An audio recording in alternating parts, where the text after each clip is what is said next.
ఎంతో సంతోషదాయకమైన సందర్భం. వ్యాక్సిన్ ఈరోజు 14 సంవత్సరాల లోపు ఉన్నటువంటి పిల్లలకు వ్యాక్సిన్ ఇచ్చేటువంటి కార్యక్రమం ఈరోజు ఈ అమీర్పేట సనత్ నగర్ ప్రాంతంలో ఒక అద్భుతమైనటువంటి హాస్పిటల్.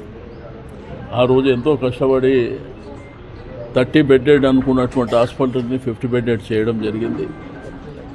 తద్వారా పేషెంట్ సంఖ్య కూడా చాలా విపరీతంగా పెరిగినటువంటి సందర్భాలు. నేను ఇక్కడ ఉన్నటువంటి మన డాక్టర్స్ అదేవిధంగా స్టాఫ్ అందరికీ నేను మనస్ఫూర్తిగా అభినందనలు తెలియజేస్తున్నా.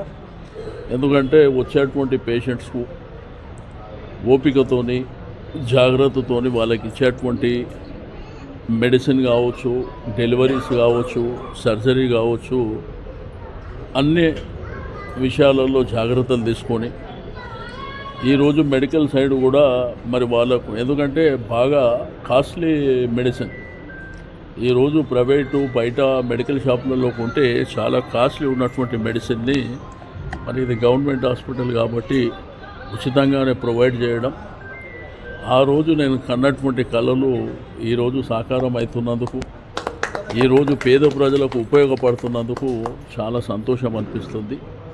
ఆ రోజు టీఆర్ఎస్ మన కేసీఆర్ గారి ప్రభుత్వంలో మరి హరీష్ రావు గారు మినిస్టర్గా హెల్త్ మినిస్టర్ ఉన్నప్పుడు దీనికి అడిషనల్గా డబ్బులు తెప్పించి మరి దీన్ని కంప్లీట్ చేయడం జరిగింది.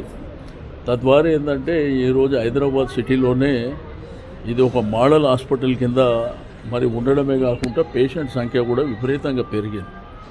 కాబట్టి దీన్ని ఇంకా 100 బెడ్డెడ్ చేస్తే బాగుంటుంది. తప్పకుండా భవిష్యత్తులో ఆ ప్లానింగ్ చేస్తామని చెప్పి నేను ఈ సందర్భంగా తెలియజేస్తూ ఉన్నాను.